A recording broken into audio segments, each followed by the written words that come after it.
Only Mina can do this, এটাকে করতে বলছে হচ্ছে নেগেটিভ। মনে রাখতে হবে অ্যাফার্মেটিভ বাক্যে যদি অনলি থাকে এবং অনলি এর পাশে যদি ব্যক্তিকে বোঝায়, তাহলে ওই অনলি এর পরিবর্তে আমরা ব্যবহার করব নান বাট।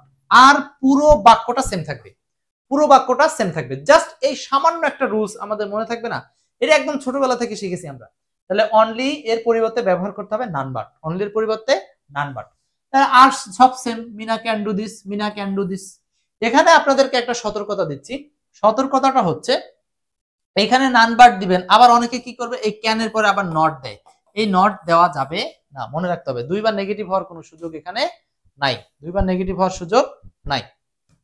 আচ্ছা, তাহলে 5 এর উত্তরটা হচ্ছে গ number, only Mina can do this, এটা হবে none but Mina can do this, none but Mina can do this. Okay, আচ্ছা এই কোশ্চেনটা বলছি কোথা থেকে আসছে, এটা কিন্তু আপনারা পাবেন হচ্ছে এক্সপার্ট ইংলিশ পেজ 319 নম্বরে, 319 নাম্বার। আচ্ছা, কিছু সিমিলার এক্সাম্পল আমরা একটু সলভ করি, দেখেন তো সিমিলার এক্সাম্পলস কিছু সলভ করি।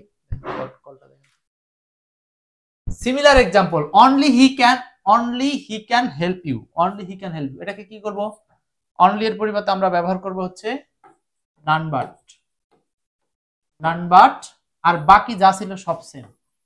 যারা পারেন তারা এটা একটু কমেন্টস করে নেন, তাড়াতাড়ি কমেন্ট করেন কি হবে। None but he can help you, only God can save us, only God can save us, এটাকে কি করব, none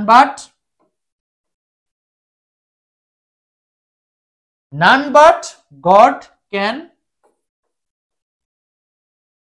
save us, none but God can save us। Just আমরা এই যে অনলি দ্বারা দেখেন ব্যক্তিকে বোঝালে আমরা এই গডকে আমরা ব্যক্তি হিসেবে ট্রিট করছি, ব্যক্তিকে বোঝালে জাস্ট আমরা নান বাট দিব, তাহলেই উত্তরটা হয়ে গেল।